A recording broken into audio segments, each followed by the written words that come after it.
அனைவருக்கும் வாசன் டெய்லர்ஸின் அன்பான வணக்கம். இன்றைக்கு நம்ம பார்க்க போகிற வீடியோ இந்த மாதிரி ஒரு ஃபேன்சி சாரீக்கு எப்படி டிசைன் பண்ணுறது அப்படிங்கிறத பற்றி தான் இந்த வீடியோவில் நம்ம பார்க்க போகிறோம். இந்த ப்ளவுஸில் நம்ம டிசைன் பண்ணணும் அப்படின்னு நினைக்கிறப்ப இதில் ரெண்டு பக்கம் பார்டர் இருக்குது.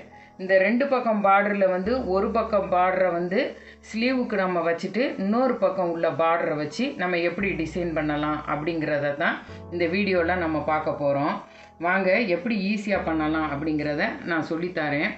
இந்த மாதிரி சின்ன சின்ன டிசைன் பண்ணுறத ஃபஸ்ட்டு நீங்கள் பிகினர்ஸாக இருக்கிறப்ப ஃபஸ்ட்டு இதை படிச்சுக்கோங்க. இதை தொடுத்து தான் கொஞ்சம் ஹெவியாக பண்ணுறது வரும். இதை நீங்கள் நல்லா பண்ணிட்டீங்க அப்படின்னா கொஞ்சம் ஹெவியாக பண்ணுறப்ப உங்களுக்கு அது சிரமமாக தெரியாது, ஈஸியாகவே இருக்கும். இதை தொடுத்து தான் எல்லாமே வரும். நான் உங்களுக்கு எப்படி பண்ணுறது அப்படிங்கிறத பொறுமையாக சொல்லித்தரேன். இப்போ லைனிங்கில் பின்பக்கம் உள்ள பகுதி மட்டும் கட் பண்ணி வச்சுருக்கேன். இப்போ இதை நம்ம ஃபுல்லாக மெயின் கிளாத்தில் நம்ம கட் பண்ணி எடுத்துக்கிடலாம்.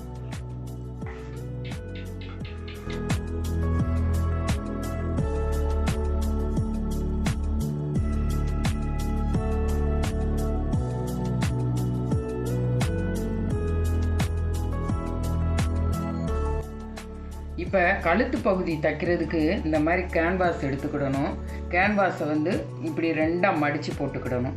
மடித்து போடையில் இதனோட அளவு 6 இன்ச்சு இருக்கிற மாதிரி நான் மடித்து போட்டிருக்கேன். இப்போ இந்த துணியை மெயின் கிளாத்தும் லைனிங் கிளாத்தும் நம்ம கட் பண்ணி வச்சுருக்கோம் பார்த்தீங்களா, அதை கொஞ்சம் இந்த அளவுக்கு மேலே கழுத்துக்குள்ளே நம்ம டிசைன் பண்ண போகிறோம்ல, அது கனெக்ட் பண்ணி இப்படி ஏற்றி வச்சுக்கிடணும். வச்சுட்டு இந்த கழுத்தோட அகலம் இருக்குது பார்த்தீங்களா, அது இந்த ஷோல்டரோட அளவு. இந்த கழுத்தோட உயரம் 10 இன்ச்சு. அதையும் நம்ம இப்படி குறிச்சிக்கிடணும். இந்த மாதிரி குறிச்சிட்டு இதை நம்ம ஒரு ஜாயின் பண்ணிக்கலாம். கழுத்தை நம்ம அப்படியே வரைஞ்சிக்கிடலாம்.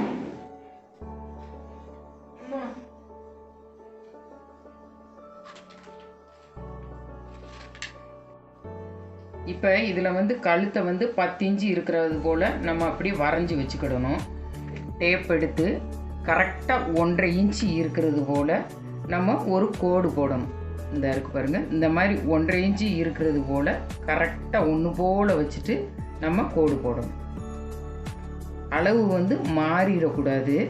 மாறிட்டால் ஒரு பக்கம் சின்னதாகவும் ஒரு பக்கம் பெருசாகவும் இருக்கும், அப்போ நல்லா இருக்காது.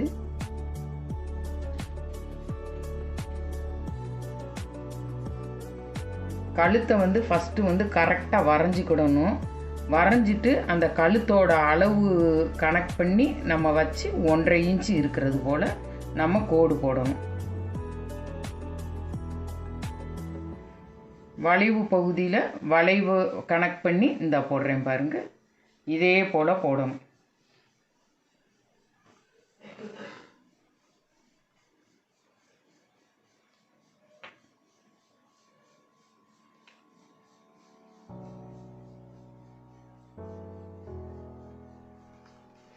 இந்த 1.5 இன்ச்சு இருக்கிற மாதிரி கோடு போட்டாச்சு.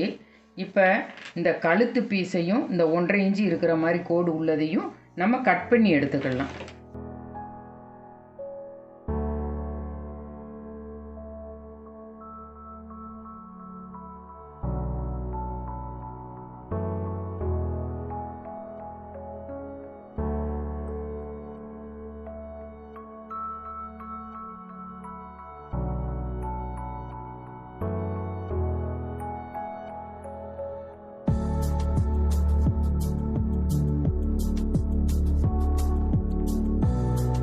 இப்போ இந்த 1.5 இன்ச்சு இருக்கிறது போல் நம்ம கட் பண்ணியிருக்கிறோம் பாருங்கள், இந்த இருக்குது பார்த்தீங்களா. இதை நம்ம இந்த பார்டரை வச்சு எப்படி டிசைன் பண்ணுறது அப்படிங்கிறது தான் இப்போ இதில் நம்ம பார்க்க போகிறோம். இந்த சின்ன பார்டர்லேயே நம்ம எப்படி அழகாக டிசைன் பண்ணுறோம் அப்படிங்கிறது தான் இதில் பார்க்குறது. இந்த இருக்குது பாருங்கள், இது போல் நம்ம வச்சுக்கிடணும்.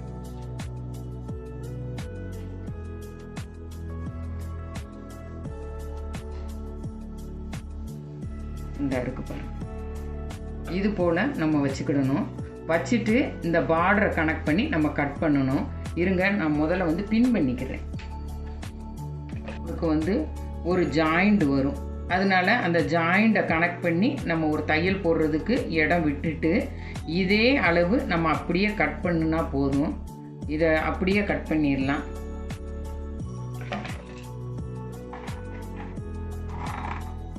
கொஞ்சம் கிராஸாக வச்சாதான் இது காணுது, அதனால நம்ம வந்து கொஞ்சம் கிராஸாக வச்சுருக்கோம்.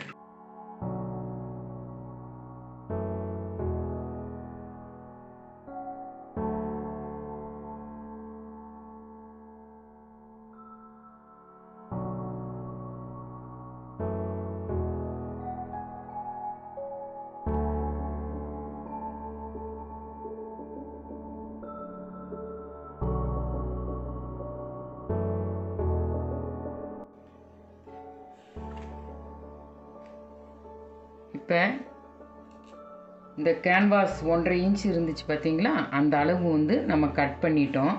இப்போ இது நம்மளுக்கு தைக்கிறப்ப எப்படி வரும் அப்படின்னா, இந்த இருக்குது பாருங்கள், இது போல் வரும். இந்த இடத்துல வந்து நம்மளுக்கு ஜாயிண்டில் போயிடும். அந்நேரம் வந்து இந்த கலர் வந்து நம்மளுக்கு உள்ளே போயிடும். இந்த மாதிரி நம்மளுக்கு கழுத்தை சுற்றி இது வரும். இது வந்து எப்படி தைக்கிறது அப்படிங்கிறத நான் சொல்லித்தரேன். இப்போ இதுதான் நம்ம கழுத்து கட் பண்ணது. இப்போ இதை வந்து நம்ம ஒரு ஜாயிண்ட் கொடுக்கறதுக்காக கொஞ்சம் துணி விட்டு கட் பண்ணியிருந்தோம் பார்த்தீங்களா, அந்த அளவு வந்து நம்ம ஒரு தையல் போட்டுக்கலாம்.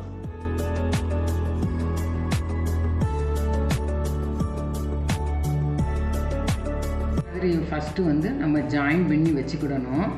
ஜாயின் பண்ணி முடித்த பிறகு இப்போ லைனிங் கிளாத்தையும் மெயின் கிளாத்தையும் எடுத்து வச்சுக்கிடணும். நடுவில் வந்து ஒரு தையல் போட்டுக்கலாம். ஏன்னா அந்த துணி வந்து மெயின் கிளாத்தும் லைனிங் கிளாத்தும் நகராமல் இருக்கிறதுக்காக நம்ம ஒரு தையல் போட்டுக்கலாம்.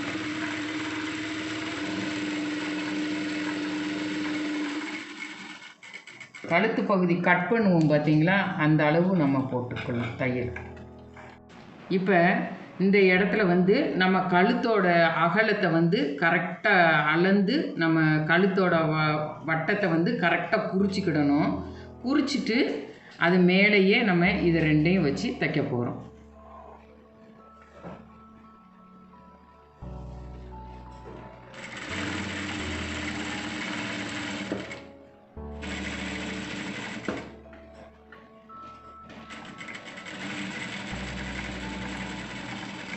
ஓரமாகவே தைக்கணும்.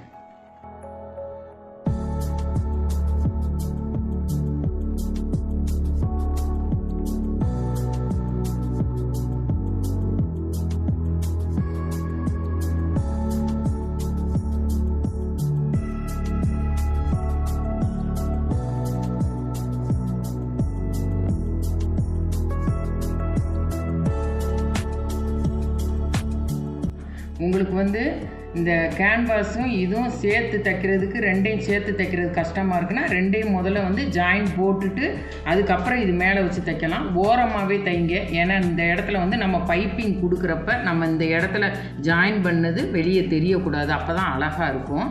அதே போல் இந்த இடத்துல வந்து நம்ம பைப்பிங் கொடுக்கறனாலும் கொடுக்கலாம், இல்லைன்னா அப்படியே நம்ம வந்து தச்சு திருப்பி விடலாம்.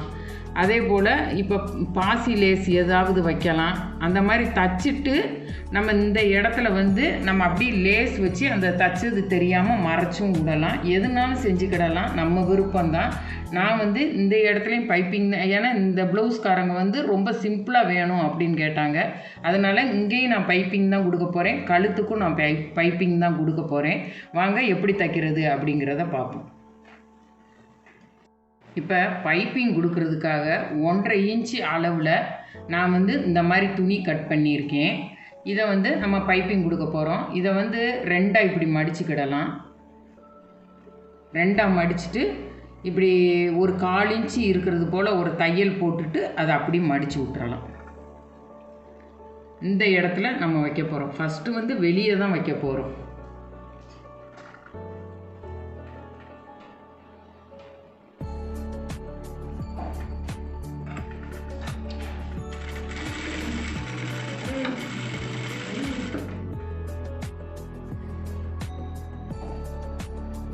கால் இன்ச்சு ரெண்டாக மடிச்சிருக்கோம் துணியை.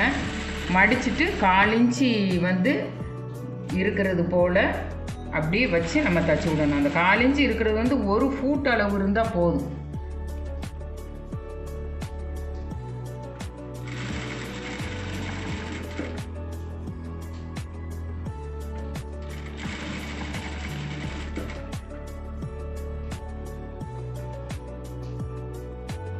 இதே போல் ஃபுல்லாக தச்சுட்டு காமிக்கிறேன்.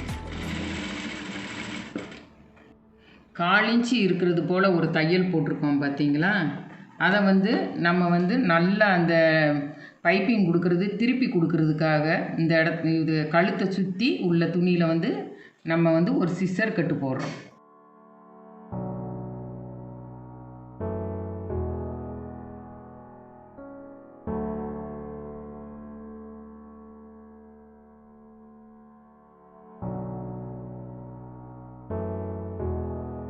வந்து கழுத்தை சுற்றி ஒரு சிசர் கட்டு போட்டு முடிச்சாச்சு.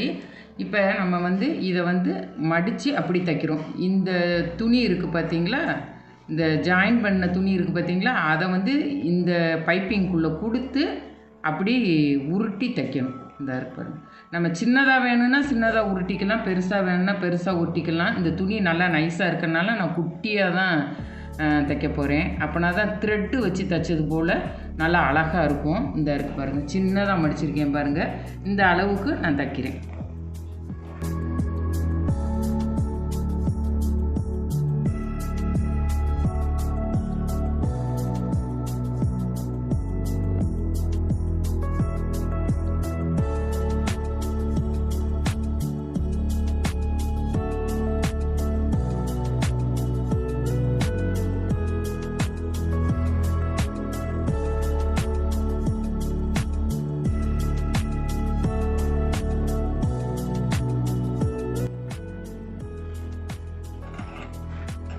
இப்போ இந்த மாதிரி பைப்பிங் கொடுக்குறது வந்து நெக்கு சுற்றி நான் தச்சுட்டு உங்களுக்கு நான் காமிக்கிறேன்.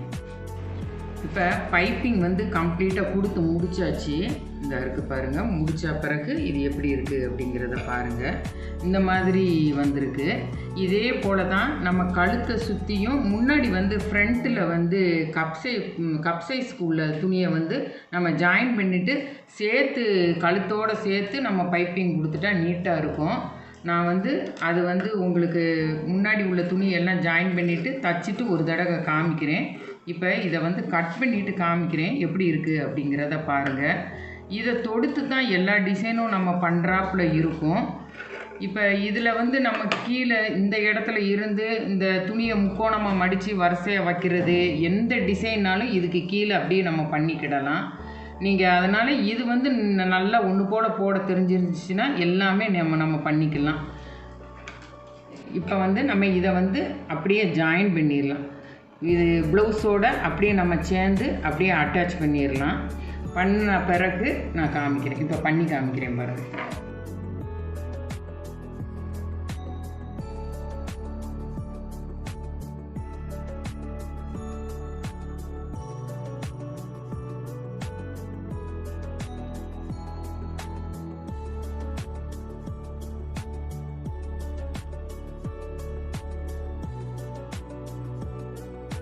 இப்போ இந்த பீஸை வந்து நெக்கை சுற்றி நம்ம நல்லா ஜாயின் பண்ணிட்டோம். முன்கழுத்து பின்கழுத்து ரெண்டுக்கும் சேர்த்து அப்படி பைப்பிங் பண்ணிட்டா இந்த டிசைன் கம்ப்ளீட்டாக முடிஞ்சிருச்சு. இப்போ முன்கழுத்து பின்கழுத்து எல்லாமே ஒன்று சேர்ந்து தச்சாச்சு. இப்போ இதில் நம்ம பைப்பிங் வைக்க போகிறோம். இப்படி பைப்பிங் வச்சா தான் நம்மளுக்கு பின்னாடி உள்ளது எல்லாமே சேர்ந்து நல்லா ஒன்று போல் அமையும். அதனால தான் இந்த முன்னாடி உள்ள பாகமும் பின்னாடி உள்ள பாகமும் ஒன்று சேர்த்துட்டு இந்த பைப்பிங் வைக்கிறேன். இப்போ முன்கழுத்து அளவு பின்கழுத்து அளவு எல்லாமே கரெக்டாக நம்ம அளந்து பார்த்துக்கிடணும்.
இப்போ இந்த ப்ளவுஸ் வந்து கம்ப்ளீட்டாக முடிஞ்சிருச்சு. இப்போ இந்த இடத்துல வந்து பைப்பிங் கொடுத்து முடிச்சிருக்கேன் பாருங்கள். இப்போ இந்த இடத்துல வந்து நம்ம ஒரு ஜாயிண்ட் கொடுத்துருக்கோம். அந்த ஜாயிண்ட் நமக்கு தெரியவே இல்லை பாருங்கள். நல்லா ஒன்று போல் நல்லா இருக்குது பாருங்கள். ஆர்டர் வந்து மொத்தமே 4 இன்ச்சுக்கும் கம்மியாக தான் இருக்குது. 2 பக்கம் இருந்தனால ஒரு பக்கம் உள்ளதை வந்து ஸ்லீவுக்கு வச்சுட்டு ஒரு பக்கத்தை வச்சு நம்ம டிசைன் பண்ணியிருக்கோம். இந்த மாதிரி கிராஸாக வச்சு நம்ம பேப்பர் கட்டிங் போட்டு கட் பண்ணால் ஈஸியாக கட் பண்ணிடலாம். இந்த வீடியோவை பற்றி உங்களுக்கு ஏதாவது சந்தேகம் இருந்தால் நீங்கள் கமெண்ட் செக்ஷனில் கேளுங்க, நான் பதில் சொல்கிறேன். நன்றி, வணக்கம்.